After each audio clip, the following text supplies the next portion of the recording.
用微光照亮夜晚，用温暖温润心灵。亲爱的朋友们，欢迎来到微光夜读。撞见老公陪白月光产检，我堕胎，离婚一条龙。老公傻眼了，我检查出怀孕当天，刚好撞见老公陪白月光产检。我今晚有事，不回去了。齐艳里淡淡说一句，揽着柳曼离开。我沉默一瞬，约了堕胎。人人以为我是齐艳里的舔狗，任他对我再冷漠刻薄，我也不会离开。连他也这么想，可他们不知道，我只为报恩。如今10年之约已到，我终于可以结束这场畸形婚姻了。孕4周，恭喜你！我经期推迟1周，来医院做检查，却被告知怀孕1个月。这个孩子来得太意外。我走出医生办公室，站在走廊里，摸着小腹发呆，犹豫要不要。我体质不好，打掉可能以后都不会再怀孕。人群突然有些骚乱。哇，那是刘颖后跟她男友吧？好配，她每次产检她都陪着，真恩爱呀！爸爸妈妈颜值都这么高，孩子得多好看呢！我下意识朝人群里看去，一眼就瞧见了齐艳里跟柳曼。他拉着她炒作情侣近7年，人人都以为他们是一对。先前情人节，我们3个一起出去吃饭，被狗仔拍到，一群网友骂我心机绿茶不要脸。殊不知，我才是齐艳里的妻子。我不想留在这里，免得难堪。柳曼却喊住了我：“季子瑜，你怎么在这里？该不是故意跟踪我跟阿里吧？”难为他了，我裹得这么严实，躲过了狗仔，都没能躲过他。我还未回答，齐艳里眉头微皱，已经给我定了罪，仅此一次，下不为例。听见跟踪字眼，周围人目光异样盯着我，好像我是什么恶意插足的第三者。这不是我头一次面对这样的场景了，可每次都如鲠在喉。齐艳里却压根没有替我解围的意思，带着柳曼去了采血室。也对，他怎么舍得说出我是他妻子的真相，让他白月光被指责。好笑的是，我刚刚竟然还真考虑要不要留下这个孩子。就这种寡薄良情的人，能有什么好基因？孩子生下来，别再跟他爹一样，天天给我气受。我现场挂号去堕胎，回去路上就给律师打电话，离婚协议书拟好就赶紧送过来。可是齐总婚内出轨的证据还不够充分，如果能拿到柳曼羊水穿刺的结果，证明那个孩子跟齐总有亲子关系，您能分到更多财产，我也觉得可惜。算了，一半就一半吧，这场全靠我当忍者神龟的婚姻，多继续1天，对我来说都是折磨。相比起来，我宁愿少拿些钱。我身体不舒服，急着回去休息，谁知我才到家没多久，齐艳里回来了。她总是冷冷淡淡的模样，做什么事情都很淡定，好像没任何事情可以掀起她的情绪。可这次却是跑着回来的，眼底都充斥着红血丝。齐艳里攥着我的手，我看见热搜了，她力气太大了，攥得我手疼。我抽出手，看见就看见呗。热搜我没看，估摸着又是柳曼团队买的，夸齐艳里对他有多宠多宠，然后就是骂我没有自知之明，想倒贴齐艳里。这种事也不是1次2次了，柳曼粉丝没少逮着我骂小三，齐艳里情绪却很激动，每个字都像是从喉咙里挤出来的。热搜上说，你今天是去医院打胎。原来齐艳里跟我说的不是一回事啊，我不懂她有什么好生气的。对，齐艳里似乎想发脾气，但是忍住了。这次颁奖让你受委屈了，可你不该拿孩子赌气。一说这个我就生气。我入行8年，影后提名5次，好不容易这次影后定我了，她却帮柳曼截胡。我还因此被柳曼粉丝嘲笑小丑，被网友们戏称陪跑专业户。没赌气，就是觉得我们反正要离婚，孩子没必要留。离婚协议我已经找人拟好了，明天律师送来后，麻烦你签一下。齐艳里在我跟前本就脾气不好，此时耐心早已告罄，只是因为一个影后奖，不至于闹成这样。你想要，大不了下一年给你，其他的事等你冷静后再说。就算我打胎，还说要离婚，他也压根没想过道歉认错，拿着车钥匙就走了，就像往常一样。不管我受了多大的委屈，他只会扔下我，让我自己消化。反正要不了多久，我就会屁颠颠过去跟他求和。可他不知道，这次不会了。我从小父母双亡，跟姐姐相依为命。后来姐姐得肾病，齐艳里妈妈给她拿了手术费，还资助我上学。我感激她，为报她的恩，才答应她在学校监督齐艳里学习，在她失恋后陪着她，跟她结婚。齐艳里妈妈说，如果10年后我还是对她没感情，那她不会再强求。现在期限到了，第2天一早，律师就把离婚协议书拿来了。我给齐艳里打电话，没人接，我干脆把电子版协议书给他发过去，看一下，如果没问题，你回来签一下。消息发过去，显示红色感叹号，他又把我给删了。只要他不高兴，就算是他的错，我也得千方百计去哄他。他早就习惯了我以他为中心，真烦人啊！还好能离婚，不用接着忍了，我很庆幸。可是，一连3天，齐艳里都没回家，倒是高调陪着柳曼逛商场、走红毯，上了几次热搜。网上都说他们好事将近。第4天，我没耐心再耗下去，去他生日宴上堵他。齐艳里生日宴只邀请了他跟柳曼的朋友，在他名下一栋别墅里办的。我推门进去，所有人朝我看了过来。柳曼先忍不住，扑哧一声笑出声，这就坐不住了。其他人跟着冷嘲热讽。听曼曼说，季子瑜拿离婚逼齐总，想让他给他几个好资源，可齐总压根不理他。李哥才不吃那一套，他这是怕李哥真跟他离婚，迫不及待追过来求和了吧？李哥只喜欢曼曼，季子瑜天天缠着他，仗着老一辈施压，才侥幸嫁到季家的。我要是他，就夹紧尾巴做人，哪敢整天这么做呀？柳曼的朋友肯定偏袒他，而齐艳里朋友因为他对我的态度，也把我当成个笑话。我不喜欢浪费口舌，只问他们，齐艳里人呢？谁允许你来这里的？身后传来齐艳里冷硬的声音。很快，他走到了柳曼身边，有人发出嘘声，在场的人都等着看我笑话。我没理会他们，对齐艳里说，我有事跟你说，他是星辰娱乐老板，闹出丑闻会影响公司市值，我也是公司大股东，不愿意跟他闹得太难看，想跟他私下谈。可齐艳里却压根没打算给过我体面，有什么事你可以直接说，如果是闹离婚又后悔想求和，就不用说了，我可以答应你不离婚。不过这是我最后一次忍受你无理取闹，给脸不要脸，还给他什么脸？我字典里没后悔2个字。我从包里拿出离婚协议书，递到他跟前，签了。齐艳里没接，只沉着脸盯着我，等我签了，然后你在离婚冷静期再作妖。季子瑜，我没空跟你玩过家家，我真心烦他这自以为是的样子。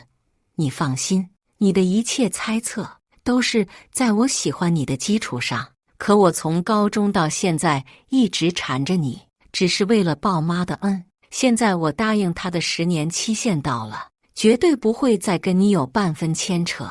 你烦我，我也挺烦你跟柳曼的，真的。你婚内出轨，还对妻子冷暴力。我是真喜欢不来，我以为我实话实说，齐艳里会立刻签字，毕竟他喜欢的是柳曼，不止一次说过厌烦我这个妻子。可我每说一句话，他脸色就难看几分，像是不敢置信，又像是恐慌与焦躁，到最后目光像是要吃人。齐艳里接过离婚协议书，撕了个粉碎，转身就往外走。他人高腿长，走得又快，我追不上，也压根没想过追。拿着手机给他发短信：我在家里等你，如果2个小时内你没回来，我会安排律师起诉离婚，因为起诉离婚所导致的一切后果，你自己承担。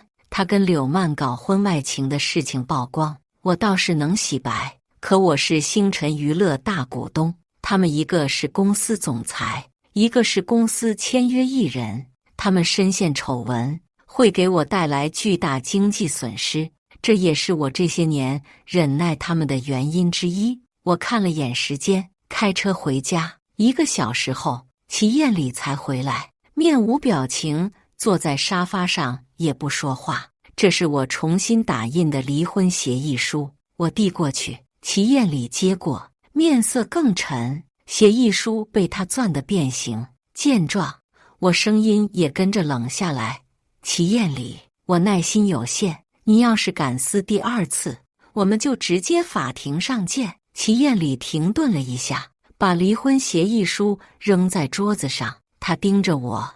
我从没想过离婚，听此我忍不住嗤笑。可我天天盼离婚，毫不夸张地说，我做梦都是跟他离婚，这都快成我心结了。齐艳里喉结滚了滚，眸色晦暗不明，似在极力忍耐。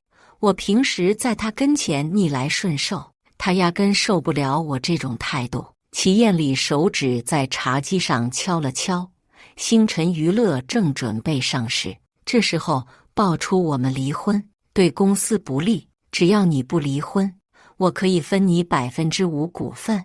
我懒洋洋打了个哈欠，上市的事少说还得2-3年，我等不了，那5%股份注定与我无缘。你就这么迫不及待想离婚吗？对，齐艳里像是受到了羞辱，眸底隐约带着哀伤跟愤愤。季子瑜，我们认识10年，结婚7年，你就从没对我动过心吗？你之前表现的那么喜欢我，都是装的。我听这话都觉得晦气。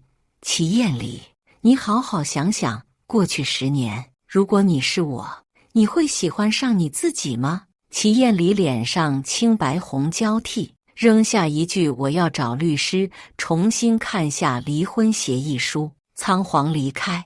我觉得但凡他要点脸，就会按我要求在离婚协议书上签字。我们18岁认识，那时我是转学生，他是学校学霸。齐艳里跟校花柳曼的爱情轰轰烈烈，他成绩吊车尾，根本考不上大学，家里又穷，他准备靠自己的脸去当网红，可他一个人担心被坑，让齐艳里陪他一起去。齐艳里很小的时候，父亲就去世了，他母亲改嫁有钱人，他被扔给奶奶，奶奶去世后，他就一个人生活，成长环境让他很缺爱，想要紧紧抓住每个他爱的人，再加上年纪小，齐艳里头脑一热，选择辍学去当柳曼助理，结果他傍上榜一大哥把他给踹了。他几次求复合都被拒绝，还被多次嘲讽。后来回到学校，齐艳里也无心学习，成绩一落千里，脾气还变得很差。我按他妈要求，天天给他送饭，监督他好好吃饭，还要帮他辅导成绩。他不止一次嘲讽我，把保温桶扔进垃圾桶里，同学们都笑我舔狗，可我始终追在齐艳里身后。大3那年，柳曼从女网红转型女星，首部参演的一部网剧爆火，有人扒出她跟齐艳里的恋情，她被她的粉丝们嘲讽说他这样的穷鬼根本高攀不上他。那段时间，齐艳里闷闷不乐，有抑郁症复发迹象。后来，他决定去混娱乐圈，我成了他名下唯一艺人。为了火，我想方设法蹭流量，被网友们骂出花。为拿一个角色，饭局上喝酒喝到胃出血，也是运气好，真拼出一条路。齐艳里跟我表白求婚，他妈担心他被拒绝会抑郁症复发，让我答应。我也没喜欢的人，索性答应了。可星辰娱乐发展起来后，柳曼重新找上齐艳里，他竟然跟他又搞到了一起，从头到尾没尊重过我这个妻子。这样一个人，即便他英俊多金，我也不可能对他动心。就算有那么丁点火花冒出，也会很快被他亲手掐灭。那份离婚协议书绝对公平，我以为齐艳里很快就会来找我签字，他确实在1天后就联系了我，却把我带到了医院。齐艳里妈妈躺在病床上，瘦的已经成了皮包骨，气色看起来也不太好。眼看着她变成现在这样，我却无能为力，心里说不出的难过。她跟我聊了聊我主演的电视，又问我姐姐现在的情况，最后才说：子瑜，我胃癌晚期，活不了多久了。死前我最放心不下的还是阿里，他这样的性子，也就你留在他身边，我才能放心。你可以继续陪着他吗？我是个知恩图报的人，不然不会死皮赖脸跟在齐艳里身后10年。可懂得感恩，不代表我傻。妈，人这辈子有几个10年呢？就算你对我再大的恩情，我这些年也该报完了。我呢，知恩图报，你也得懂适可而止。您觉得呢？婆婆叹息一声，沉默许久，她才神情复杂开口：你们这么多年感情，你看能不能给她一个机会？我已经跟她谈过了，星辰娱乐会跟柳曼解约，她以后影响不到你们。我抬手打断，当妈的果然还是偏袒自己儿子啊！话不投机半句多，我先告辞了。他的恩情我早就还完了，剩下人生是我自己的。我转身就走。齐艳里，签字还是起诉？你选一个。齐艳里跟了出来，夺过离婚协议书签字，笔锋重的似要撕裂那层纸。季子瑜，但愿你别后悔。当然不会。1个月后，民政局见。我伸手接，齐艳里却紧攥着协议书不松手。他直勾勾看着我，不甘道：公司上市分到的财产能翻10倍，你却执意这时候离婚，不像你的性格。你是爱上别人了吗？是影帝江锦，还是那个歌手苏恒？我使劲才拽出来协议书。我喜欢谁都跟你没关系。要不是他跟柳曼太恶心人，我至于放着钱不要？我无视他的黑脸，哼着歌离开。离婚协议书签完后，齐艳里跟柳曼愈发高调。今天生日宴上送跑车，明天拍卖会几千万拍珠宝，网上都是在夸齐艳里宠妻，羡慕柳曼的。反正财产分完了，跟我没关系。就是齐艳里跟精神病似的，跟人谈合作，非叫上我又不能不去。他喝醉后还把我堵在走廊，纠缠不清，一个劲儿问我到底喜欢江锦还是苏恒，到底什么时候出轨的。最糟糕的是，狗仔还拍下我俩照片发到了网上。柳曼粉丝追着我妈，趁齐总喝醉想要办坏事，臭鱼能不能要点脸？齐总跟曼曼有孩子，都要结婚了，臭鱼还来这一出。臭鱼滚出娱乐圈，臭鱼滚啊！什么都得跟曼曼抢，不撒泡尿看看自己什么德行，这还算好听的。其他的大生理器官以及咒骂我祖宗18代的文字，每个字都在侮辱人的眼睛。我给齐艳里打电话，还有1个月，我们离婚证就下来了。到时候你跟柳曼再秀恩爱也不迟。他们越是秀恩爱，柳曼那些粉丝骂我骂得越狠，没人乐意被那么骂。齐艳里声音冷冷的：“我们都要离婚了，你好像没资格管我跟谁在一起。不过你要是后悔，我们还可以去民政局取消离婚申请。但是你以后必须跟江锦、苏恒保持距离。”我气笑了：“齐艳里，你该不会以为我脾气真的很好吧？装乖装久了，他还真以为我好欺负了。”我挂电话，给经纪人打电话，2个小时后召开记者招待会。我早就安排好了，就等你这句话。经纪人兴奋得不行，带团队过来给我做妆造。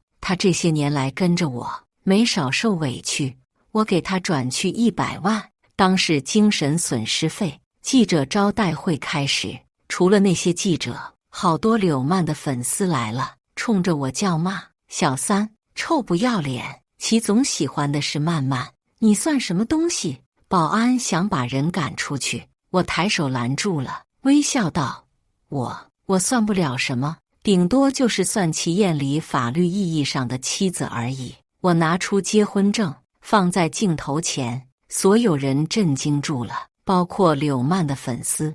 我继续道：“今天辛苦各位记者朋友们过来，大家也帮我做个见证。我嫁给齐艳里7年，他出轨柳曼7年，我忍不忍了。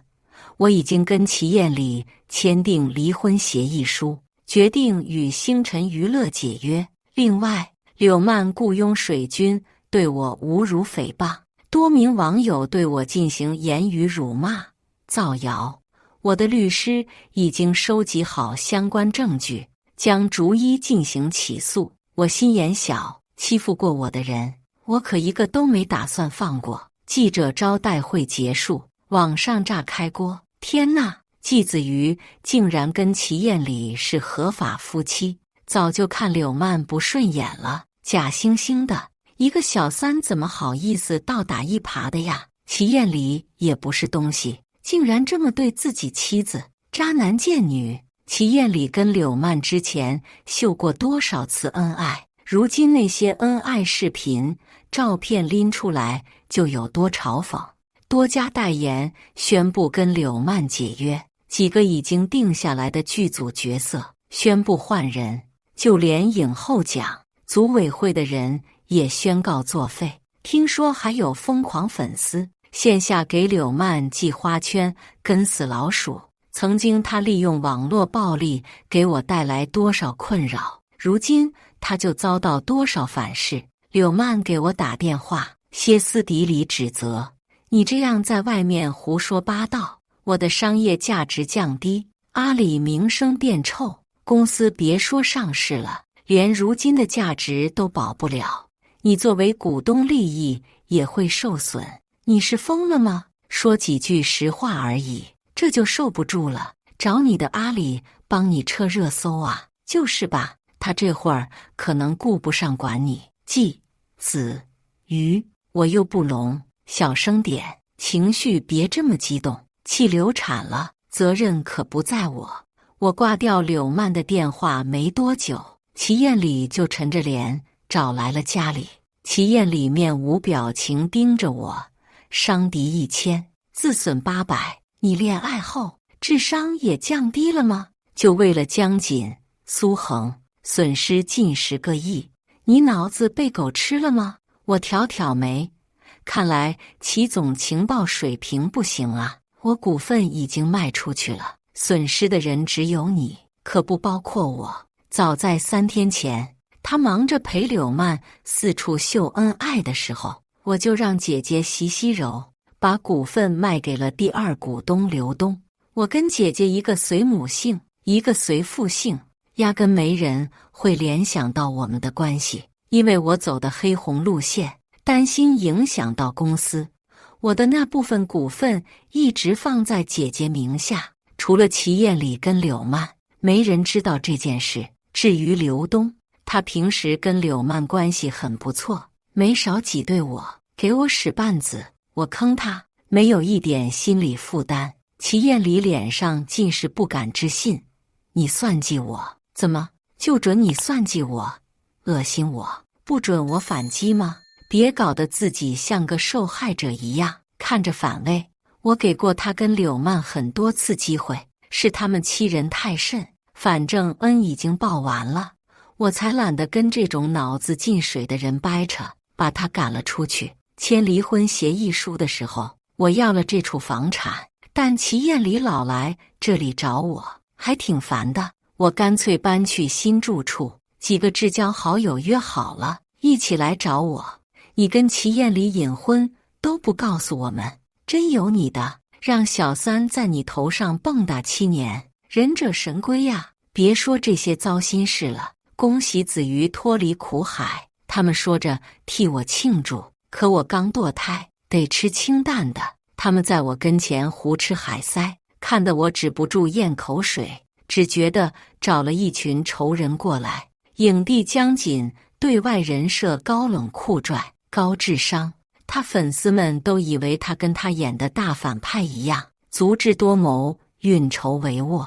实际上这人贪玩又很呆，我们凑到一起最爱逗他玩。苏恒性子本来就混，知道他酒量不好，还故意哄他喝酒。江锦才被灌了1杯酒就醉了，瘫软在地上，抱着我大腿发酒疯。小鱼，你别晃啊，晃得我头晕。你带我打游戏啊？我打了10个赛季都没上王者，我玩妲己不会蹲草，他们骂我，我骂不过他们。江锦越说越委屈，到后面眼里都闪着泪光，把苏恒他们笑得不行。我没空笑，我得拽裤子，不然得被江锦拽下去。江锦经纪人愁得不行，找5个助理看着他，我都安不下心，就怕他哪天人设崩了。早知道他这德行，我哪儿会给他弄什么高冷人设呀？谁说不是呢？怪就怪这人实在太大了，又长了一张冷漠脸，看起来太有迷惑性。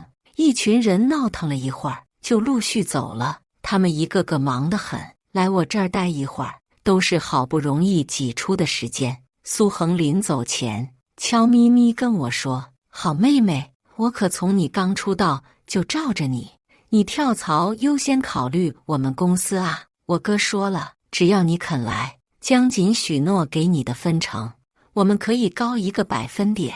他哥就是他公司老板，他算是超级富2代。好，我考虑考虑。”送走他们后，我瘫在沙发上看电视。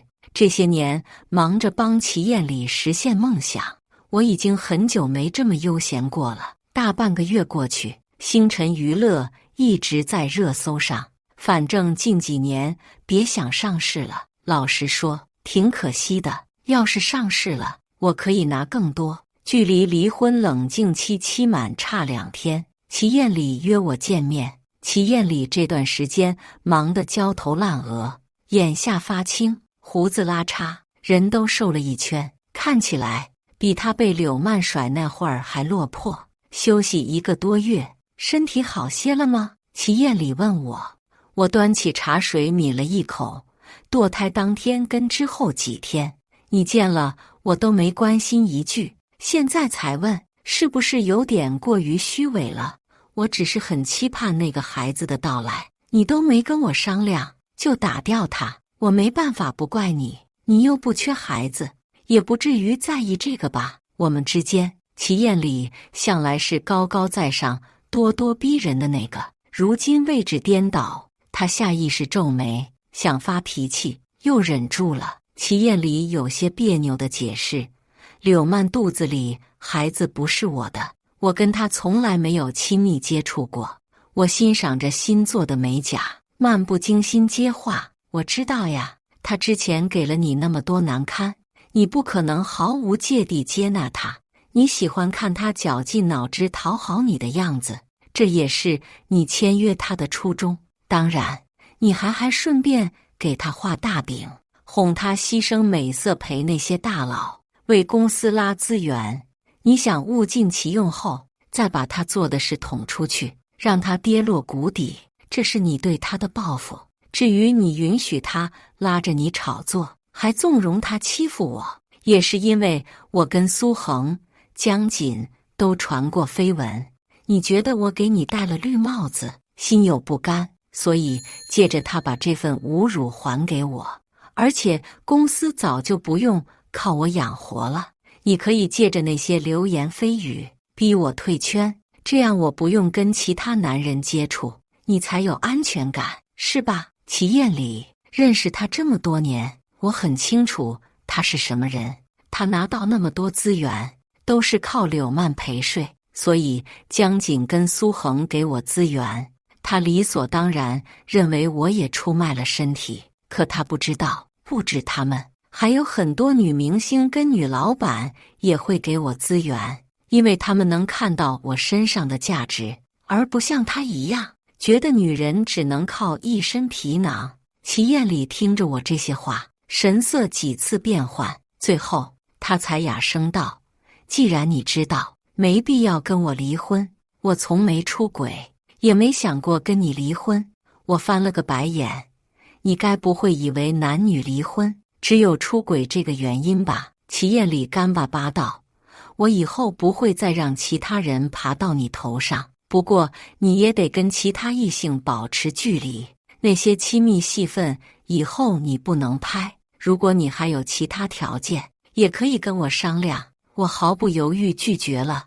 不用了，我这样的白富美还有一个聪明脑瓜子，想过什么快乐日子都可以，不必跟讨厌的人假装夫妻。齐艳里，后天领离婚证，希望你如约来，不然你让柳曼陪睡的事爆出去，对公司更不利，你觉得呢？齐艳里脸都青了，我很满意她的反应，施施然离开。2天后，我顺利拿到离婚证，并如愿跟星辰娱乐解约。当初签约时，我设置了违约金1万，齐艳里认为我永远不会离开他，对合同也没有异议，现在反悔也没用。我起诉柳曼、水军以及网友，拿到赔偿300万，全部捐给慈善基金，得了一波好评。之后我在考量过后，加入江锦工作室。苏恒气得不行：江锦，你为了勾搭小鱼去你们工作室，竟然只收他20%工作室运营成本，还介绍你小叔叔替他理财，你个心机婊！谁说你大？都被骗了！他当面指责完江锦，觉得不够解气，到哪儿都得抱怨江锦心机，连上综艺的时候，他都得碎嘴子对着镜头抱怨一通。综艺导演看热闹不嫌事大，还邀请我跟江锦去做飞行嘉宾。导演当众提问：江影帝，对于苏恒到处说你心机，你怎么看？江锦当着镜头十分高冷，他想抢人没抢到，我就可怜可怜他，让他吐槽几句吧，别极度疯了。苏恒气得险些当场跟他割袍断义。我给他点了2杯超甜奶茶，又许诺他帮他要江锦妹妹的联系方式，这才把人哄好。没错，苏恒对外浪荡公子人设，玩的却是纯爱。他都暗恋江锦的妹妹快3年了，愣是连人家联系方式都没敢要，一见人家就脸红的说不出话。江锦也不知道实在是呆还是黑心汤圆，反正这些年都没让苏恒跟他妹单独接触过。我休息好后进扬帆剧组，1年后如愿拿到影后奖杯，没了所谓的小3黑点，加上工作室给力，我拿到3个顶级高奢的代言。好莱坞那边一个科幻大 IP 的导演有意让我去试镜女主，我的事业蒸蒸日上。相比起来，齐艳里跟柳曼就有些惨，也就1年，柳曼就无人知晓，沦落在网剧里当女配。星辰娱乐走了我，摇钱树，柳曼又口碑崩塌，一落千丈。齐艳里之前还雄心壮志想要上市，现在连维持原状都难。他不想被我这个前妻比下去，急功近利，拉皮条，想要获得更多资源，但最终结果就是签约的小艺人更多了，公司营业额却没增长多少，在业界口碑变得很差。我拿影后奖杯那晚回家时，意外遇到了齐艳里，或者说他本就是为了堵我。齐艳里一身酒气，十分颓靡。季子瑜，这一年我想了很多，我是爱你的，只是爱的方式不对。我从小没被人爱过，不知道该怎么去爱人，对不起。可我真的后悔了。向来桀骜的人，此刻却在我身前低下头颅，他眼里带着期盼跟哀求。我们一起走过10年，就不可以再给我一次机会吗？我同情地递给他一张纸巾，回去吧，天凉。然后跟助理说说笑笑回了家，将他关在门外。任何理由都不足以成为伤害别人的理由。他也不是后悔了，只是失败了。如果他带着星辰娱乐成功上市，他只会嘲笑我目光短浅、鼠目寸光，然后我就只是他生命里最不值一提的一部分，像柳曼一样。还好，我从来不会寄希望于旁人，我就是我自己的底气。故事完，接下来是我们本期第2个故事。唐克行生日这天，我穿着玩偶服，准备给他一个惊喜，碰到了年少时抛弃他的白月光。他红着眼，拽着白月光就走，急匆匆从我身边路过，却头都没回。好一场久别重逢。后来他为了拯救白月光，抛弃了我，我失去了的孩子。他后悔了，他却抛下尊严求我，可不可以原谅我？我说好啊，只要你从10楼跳下去。我从外地乘飞机跨越千里回海市，只为给唐克行过一个生日，却没想到碰到了这一幕。他牵着阮月白的手，急匆匆从我身边路过，像极了破镜重圆的剧本。嫂子，唐克行的朋友一脸尴尬地看着我，显然也不知道该讲什么。我透过玩偶服的头套看了他们一眼，然后摇了摇头，没事，你们继续玩，我先回去了。我今天本想给唐克行一个惊喜，却没想到他先给我一个惊喜。我疲惫地回到了家。刚跟唐克行结婚的时候，他身上没钱，我就和他一块住了3年的出租屋。后边他做了律所的合伙人，年薪水涨船高，就买了现在的房子，一套大平层。那时他揽着我的腰，在落地窗前看远处的夕阳西下，低沉的声音温柔地响在耳侧：小哥，以后我再不让你吃苦了。我和他就这样过了5年。5年里，唐克行会在每一个值得纪念的日子给我准备小惊喜，也会在我难受的时候抛下工作照顾我。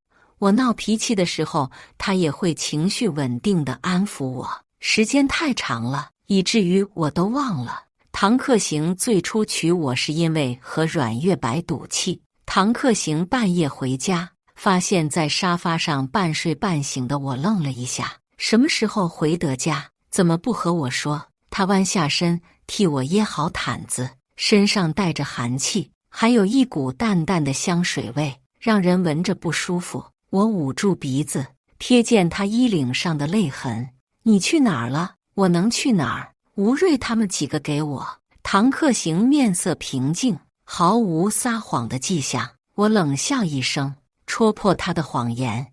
你见到阮月白了？唐克行，你见到初恋，高兴得到半夜才回家是不是？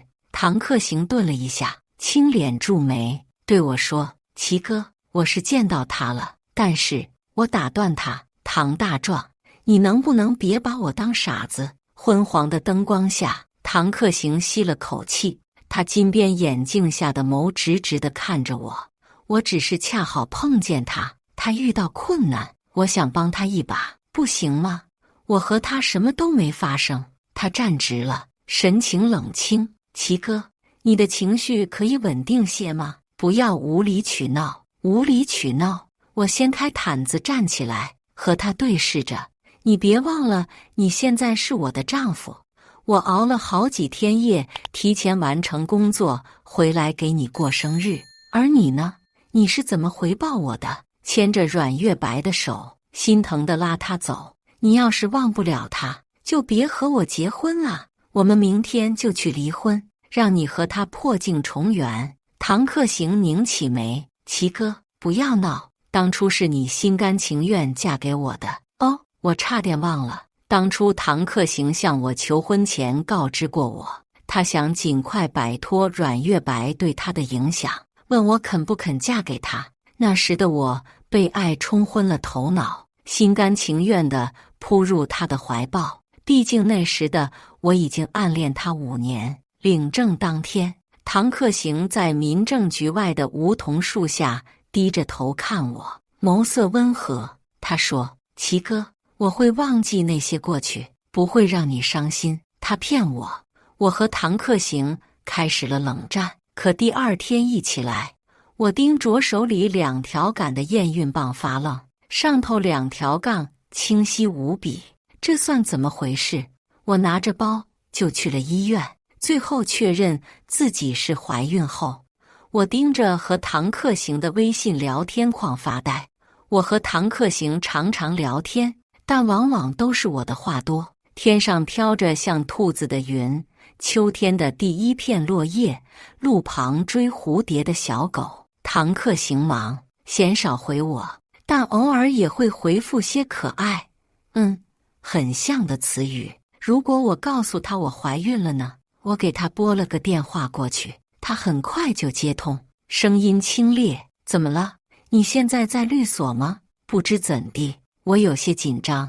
我有件事想当面和你说。唐克行顿了一下，然后道：“现在不在，晚上我回家你再和我说。今晚想吃什么？芝士蛋糕要不要？我给你带回去。”我摸了摸肚子，现在那里面还有一个生命，为了他，我今晚也得和唐克行把事情说开。于是我答应了唐克行，但挂断的那瞬间，我听到了一个人喊他：“唐律。”我怔了一下，那声音我认得，是律所的前台小徐。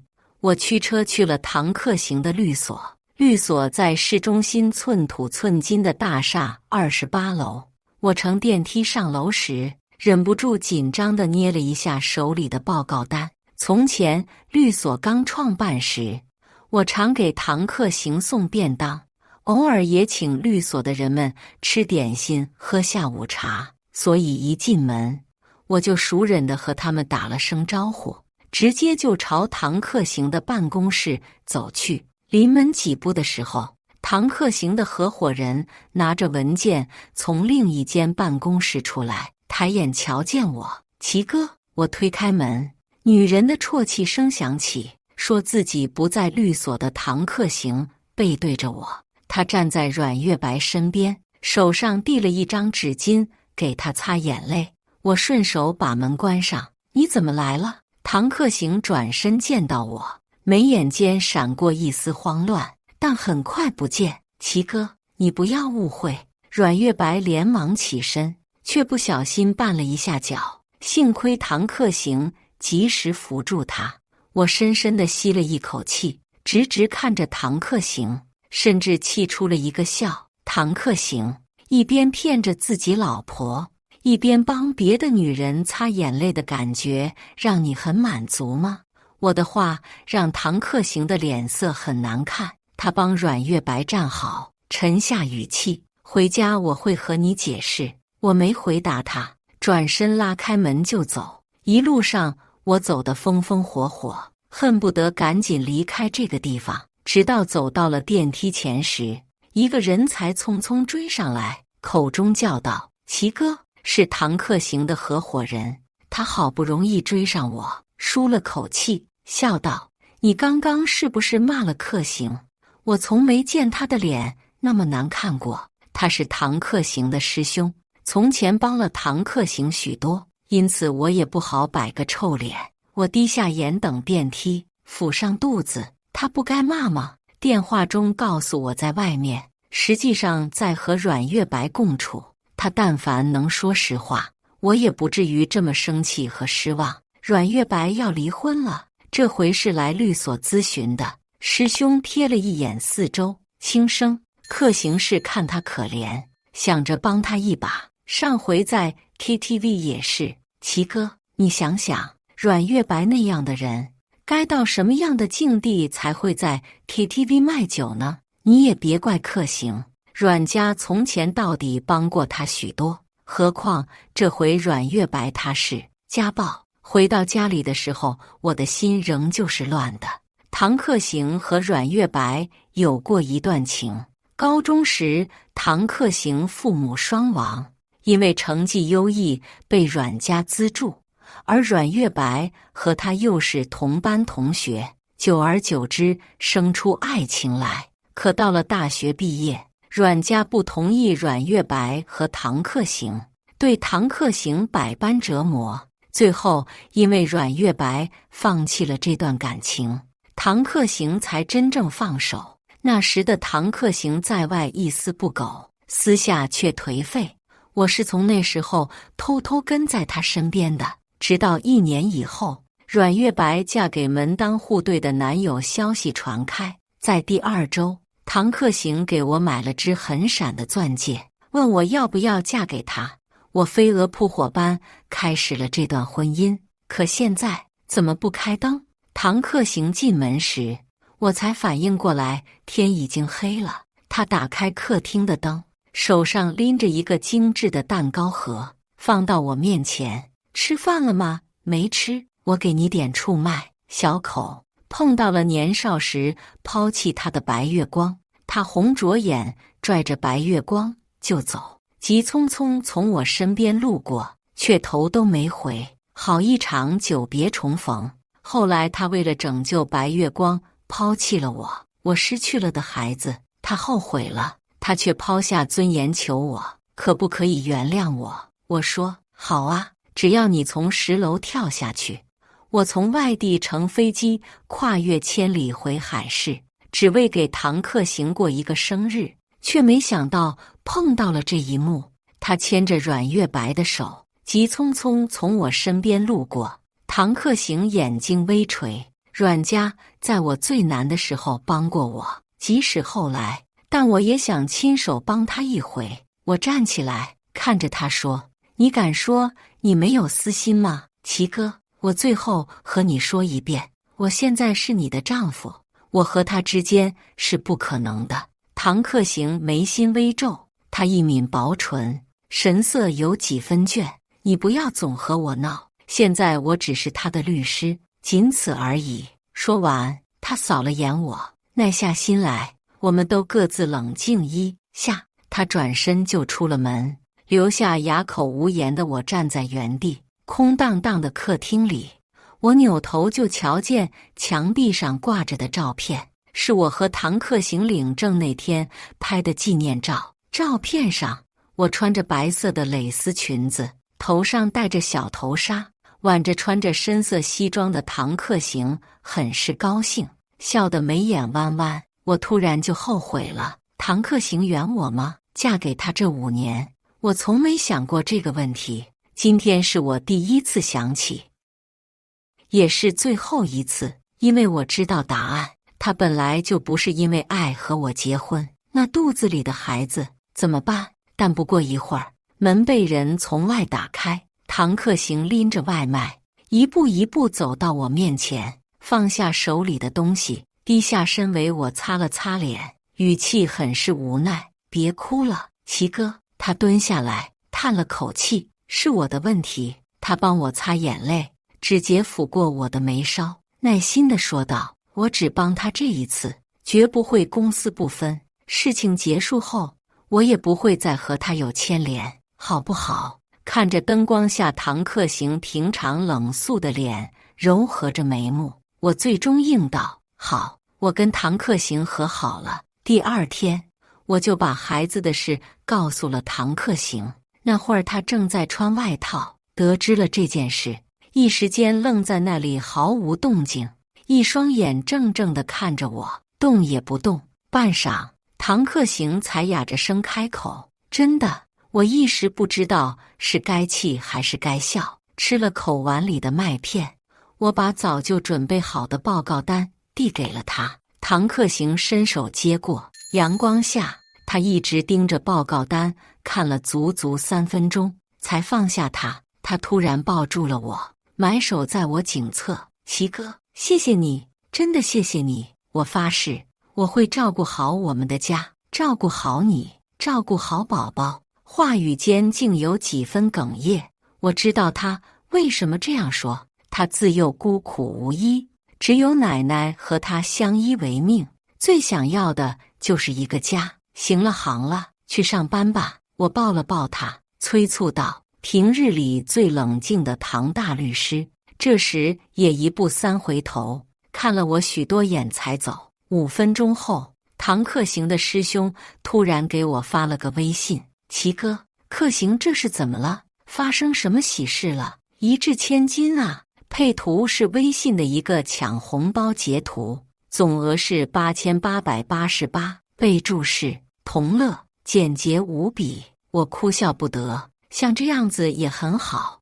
我和唐克行的矛盾解除后，他倒是抽了更多的空闲时间来陪我。我也对阮月白的事闭口不提，直到1周后，我在小区前碰见了阮月白。齐哥，他脸色疲倦，但明丽的面容不改。见到我时，他对我笑了笑：“能谈谈吗？”我和他去了最近的一家奶茶店，没想到刚一坐下，阮月白就笃定地对我说：“齐小姐，克行他不爱你。”我眉心一跳，刚想问他什么意思，他就接了下一句：“当初你们结婚的时候，他就告诉过我。”看出了我的疑惑，阮月白轻轻一笑：“其实我之前劝过他，不要和不爱的人结婚，会毁了自己，也毁了对方，但他没听。”我平静下情绪，喝了一口奶茶，然后问他：“你到底想说什么？你虽然把克行照顾得很好，但他不爱你，你对他也没有安全感，不是吗？要不然，你也不会因为我和他吵架。”即使沦落到如此境地，阮月白依旧保持着他从前那副大小姐的姿态，轻抬了下颚：“你们继续下去，只会消耗对方。我不希望你们落到那样的境地，毕竟夫妻之间最重要的是相爱。”我被他这番话气笑了：“阮小姐，你能不能别在我面前摆谱？你爸死了，妈疯了，集团倒闭了，你已经不是那个千金大小姐了。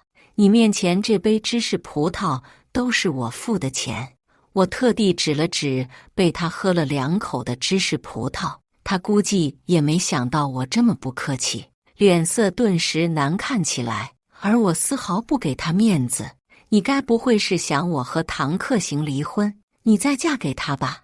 你当初因为门当户对和别人结婚，唐克行追着你的车跑的时候，你怎么不跟他说，夫妻之间最重要的是相爱呢？我一挑眉梢，话语冷冷：“被现任老公打了，就想起初恋了。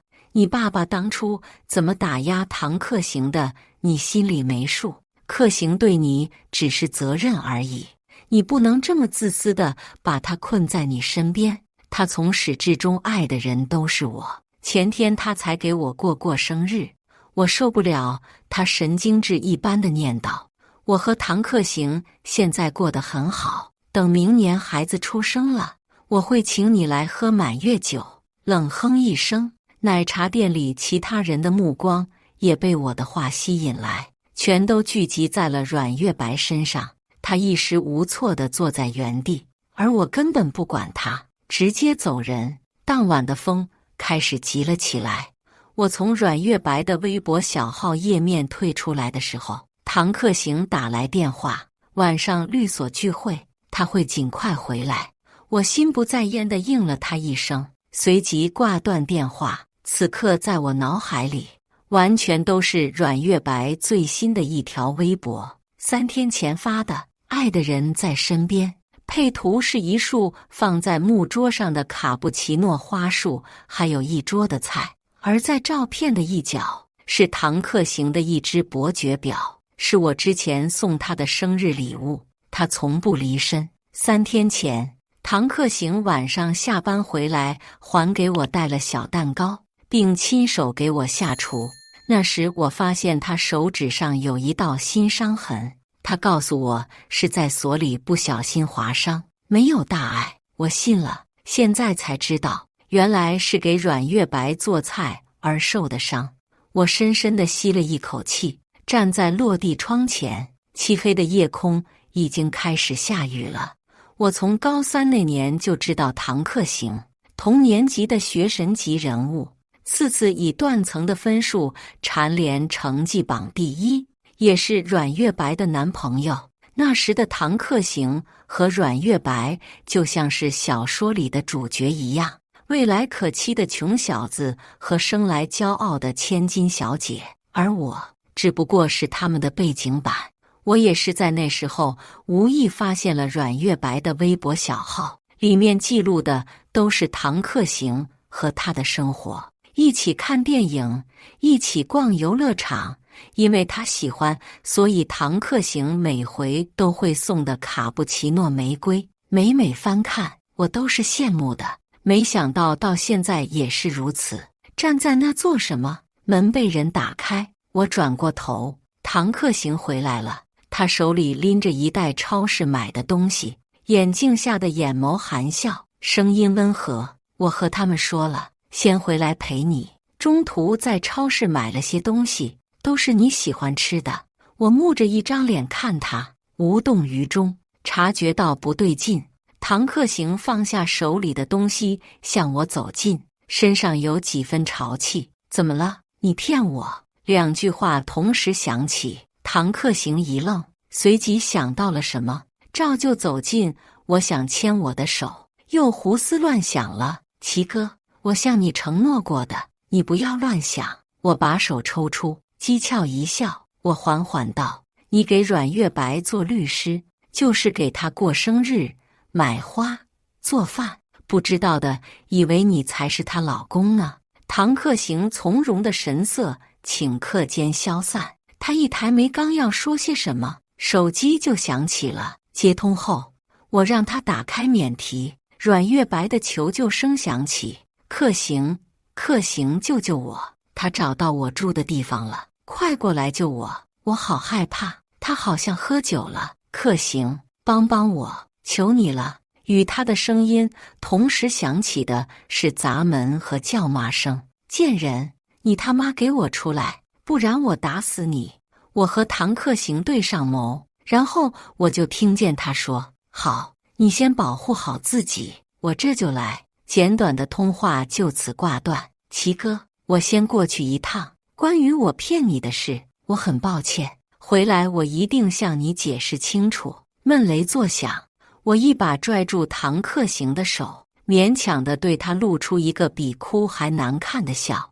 你知不知道你自己在做什么？唐克行，你走出这个门，就别想再见到我。齐哥，他低声喊我的名字，垂下眸。阮月白向我求助，我不能坐视不理。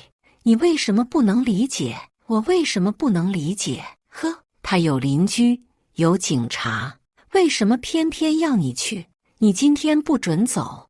我死死地拉着他的手不放开，可唐克行的力气比我大，他一根一根地掰开我的手指，亲口对我说：齐哥，我会回来的，你不要闹，你不要闹。我的手被他掰开，他快步离去。离开前，回头看了我一眼，黑沉的眼眸里是歉意。我知道让你委屈了，但我发誓，就这一次。然后他再没回过头。门被轻轻地带上，落地窗外又炸响好几声惊雷。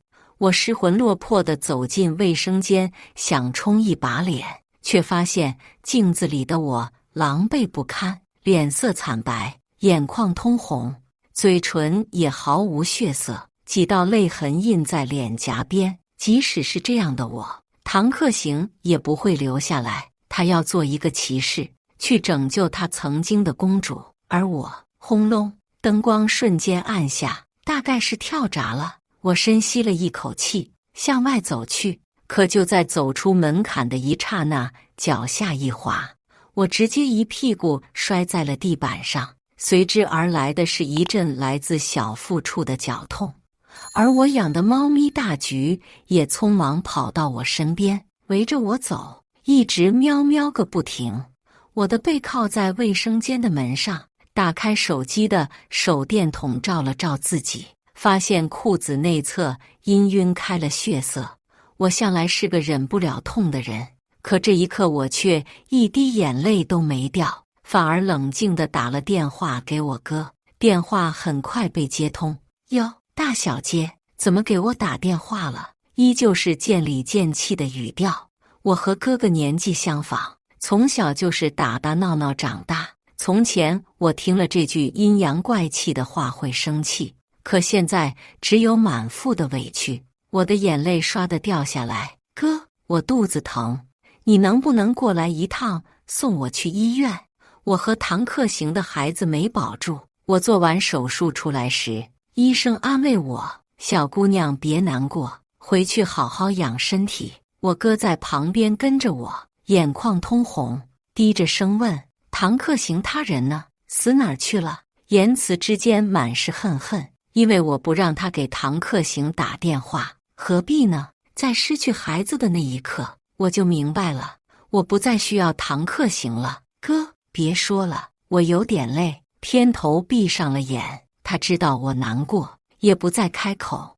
我们乘电梯前往病房部，但刚出电梯，我就听见我哥的吼声：唐克行，你他妈的！随即就是他人的惊呼声。我猛地睁开眼睛，只瞧见我哥朝着不知何时出现在医院的唐克行跑去，紧接着就是狠狠一拳砸在了唐克行的脸上。你干什么？女人的尖叫响起时，我才注意到唐克行身边还有一个女人，正是阮月白。阮月白脸上带着伤，却还是挡在了唐克行身前，一副维护他的模样，像极了一对苦命鸳鸯。齐哥出事，你他妈在这里搞女人，我今天打死你！我哥骂了2声，一拳又一拳。而唐克行也意识到什么，直直看着我，眼里惊惶。齐哥，齐哥，我有点倦了。哥，行了，我喊道，我想休息。我哥这才停下动作，他胸膛不住地起伏着，也不理唐克行，重新走回我床边。我静静地看了唐克行一眼后合上眼皮，现在看他一眼都让我觉得恶心，可他偏偏连滚带爬地追了上来。齐哥，你怎么了？齐哥，他那样的天之骄子，怎么会不知道我怎么了？只不过他不愿意接受这个结果。在你去拯救你的初恋后，家里停电，我不小心摔倒了。我冷静地重述道：孩子没了。唐克行，今天周6，下周1我们就离婚。他脸上一片空白，被我哥打出的伤在眼角唇边开始显现开，让他变得滑稽可笑，但我笑不出来。眼见他还想跟着我，我立刻说道：去和你的白月光在一起吧，我不拦你了，滚！不，齐哥。他踉跄了2步，平常冷静的他此刻慌了神，说话也颠3倒4。我错了，等等我，别和我离婚，我错了，是我的错，让我陪着你。我吐出一口气，离我远点，你别跟着我，我觉得恶心。我哥一把推开想继续跟着我的他，而他失魂落魄地站在原地，竟真没再跟上来。不知道是不是错觉，我似乎瞧见了唐克行眼角的泪光。可笑，他在哭什么呢？是哭死去的孩子，还是哭因为他而毁掉的家庭？无论是哪个，他都没有那个资格，不是吗？我身体好，在医院观察了1晚后就出院了。我哥开车来接我，但我告诉他，我得先回跟唐克行的家一趟，我的东西都没收拾，还有大橘我没带走呢。他这才难看着脸色把我送到了家。昨晚出来的急，我没带钥匙，在我犯难的时候，门从里打开，唐克行仍穿着昨夜的衣服，他显然没休息好，眼下一片青黑，腮边也长了胡茬。齐哥，他叫我名字，刚想碰到我哥直接往前一走，把他一推。我无奈，我和唐克行总要说清楚的。哥，你在外面等着。在我的要求下，我哥只能退后，但要求道：“别关门啊！”我嗯了一声，走回卧室收拾东西。唐克行跟在我的身后，他嗓音沙哑：“昨天阮月白的丈夫砸了门，还是对她造成了伤害。我报了警，就送她去医院处理伤口。除此之外，我和她什么都没有发生。因为常年的家暴，她的精神出现了点问题。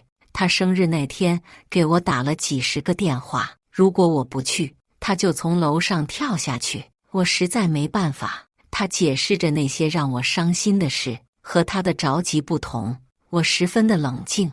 我把证件和几件常穿常戴的衣服首饰打包进行李箱，然后看向唐克行：“我不在乎了，唐克行，我只需要知道一点，在你这，阮月白永远比我重要就够了。”我拖着行李箱走出卧室，唐克行急得直接拉住我的手，布满红血丝的眼紧紧地看着我。他摇摇头：“不是的，齐哥，你才是我的妻子。之前是我糊涂，我保证，我再也不会做那样的蠢事了。齐哥，对不起，你可不可以原谅我？”他头一次以一种可怜的目光望着我，可我的心中只觉得讽刺。好啊，在他还没来得及露出惊喜的表情前，我指了指窗外：“只要你从10楼跳下去，你自始至终都很清楚，不是吗？阮月白她想跳楼，她真的会去跳吗？她丈夫找到她，你可以直接报警，不是吗？你清楚地放弃了我，现在还想要我原谅你，可不可笑？”我抽出手，苦笑一声：“在你身上，我吃够了苦头，现在我不想吃了。”我褪去手上的婚戒，丢在了地上。明天我们就离婚。我叫了声大橘，猫咪却早已在我哥怀里舒舒服服地打着呼噜。大橘是我刚和唐克行结婚时捡回来的猫，它不大喜欢动物，所以也不亲近大橘，就像它原本就不爱我，所以后来也不选择我一样。走吧，我再不留恋地离开。离开前，我最后扫了一眼家里，因为婚戒被我扔到了沙发底部。唐克行狼狈地趴在那去找婚戒，但找回来又有什么用？我从我哥手里接过大橘，把行李箱递给了他：“我回去要吃你做的糖醋小排。”我哥应了：“行行行，你就是要吃龙肉，我也下海给你捞。”齐哥，唐克行最后叫了我一声，我不再回头。如我所料，周一的时候，唐克行没有出现在民政局，他还以出差的名义拒绝与我见面。直到1星期后，我亲自去律所找他，其他人还不知道我和他闹得难看，见到我都向我打招呼：“齐哥姐来了呀，唐律在办公室呢。”我微笑着一一应下，一把推开了唐克行办公室的门。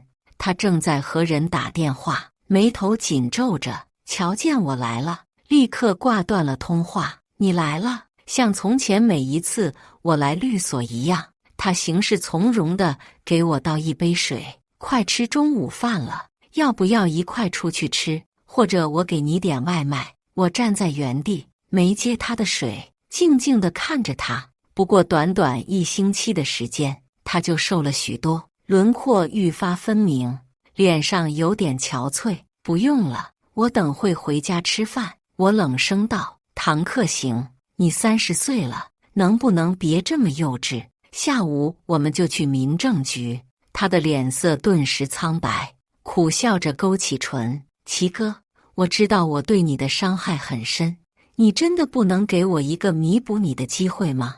我果断否决：“不能。你觉得有必要吗？”他目光悲伤地看着我：“我已经把阮月白的案子移交别人了，我再不会和他有一丝一毫的接触。齐哥，你不用现在就原谅我，但你至少让我修补我的错误好不好？我讥讽地笑了一声。那你让孩子重新回来呀？可他已经没了，他变成了一滩血水和碎肉屑。我深吸了一口气，忍住心里的痛。你不是很想有个家吗？唐克行，你不配，是你毁了这个家。齐哥，别这样。唐克行上前一步，眼眶也红了。他或许是真的后悔了，可后悔有什么用？他不是我，感受不到我的1/1000痛苦。求你别恶心我了。我撂下这句话，拉开门就离开。在半途中碰到了唐克行的师兄，他一脸状况外。齐哥，怎么不多留会儿啊？马上吃午饭了，要不要留下来？不了，师兄。我顿住脚步，对他笑了笑。我要跟唐克行离婚了，就不麻烦你了。他一下懵住，而我没多说，朝他点了下头，就往外走，却不想刚走出律所几步，就被一个人撞倒在地。克行，克行，克行，是阮月白。他脸上淤青未退，不停地叫着唐克行的名字。发觉撞到的人是我时，立刻凑了上来。齐哥，你怎么在这儿？都是你，是你让克行不理我的，对不对？你怎么这么恶毒啊？前台小徐立马扶我起来。齐哥姐，没事吧？我摇摇头，并不想多理会阮月白，但他硬是扯住我。你不就是没了个孩子吗？以后还能生啊？我毫不犹豫地扇了一巴掌在他脸上。他清脆的一声响。他怎么敢说这句话的？他怎么敢？齐哥，你活该！谁让你要我吃你孩子的满月酒的？你活该，活该流产！够了！在阮月白越发口不择言的时候，唐克行从律所里快步冲了出来。他直接给了阮月白一耳光。他盯着阮月白，表情冷得像霜。你够了没有？阮月白这才停下来，不可思议地看着他，眼里突然涌出了泪。克行，你为了他？唐克行没理他，叫保安上来把他带走。然后他搀着我，双手都在发抖，颤着语气：我送你下去。我没再推辞，反而是笑了声，笑得恨恨。唐克行，这就是你爱过的白月光。他哑着嗓子：对不起，对不起。唐克行最终答应了和我离婚，但不是立刻。他告诉我，我会净身出户，但我名下的一些财产也会盘点清楚给你，这是我最后能为你做的。我答应了他。可半个月后，比离婚来得更快的是唐克行受伤的消息。齐哥，克行现在在医院，医生下病危通知书了，你是他唯一的家属，你快点来。阮月白的案子昨日下了判决，判离婚，而今天阮月白的前夫就在律所楼下，一见唐克行下楼，就直接上前捅了他3刀。原因是那天阮月白被砸门，是唐克行上前保护了阮月白，所以阮月白的前夫觉得唐克行和阮月白有一腿。我赶到医院签了通知书，坐在亮着红灯的手术室外，内心一片冰凉。克行说，是他活该。师兄坐在我身边，他也了解了我跟唐克行要离婚的始末，叹出一口气，是他糊涂，要不然也不会招来这对疯子。从师兄口中，我得知了阮月白的前夫先是开车撞了阮月白，重复碾压了2次，然后再逃到事务所捅了唐克行。被制服时，口里还喊着敢给我戴绿帽子，那就都去死。我面无表情地看着地面。唐克行说的没错，是他活该。最终他还是抢救了回来。唐克行在重症病房观察了整整半个月才转到普通病房，又在普通病房里养了1个月才出院。期间我没去看他一眼，或许是明白我的心。唐克行在出院那天给我发了条消息，下午4点，民政局见。我们最终还是走到了这一步。民政局今天离婚的人不多，我和他早早办好了手续，房子给你，还有其他的东西。过2天我会让小吴和你谈。不知不觉，我们已经熬到了冬天。他穿着高领的大衣，一张瘦削苍白的面孔上含着歉意。房子我不要，你可以折现给我，我不想再回去。我没说其他的，只提了这一点要求，因为那间房子毕竟是我第一个孩子死去的地方。他愣了一下，然后点头，是我没顾及到，我知道了，我会尽快处理。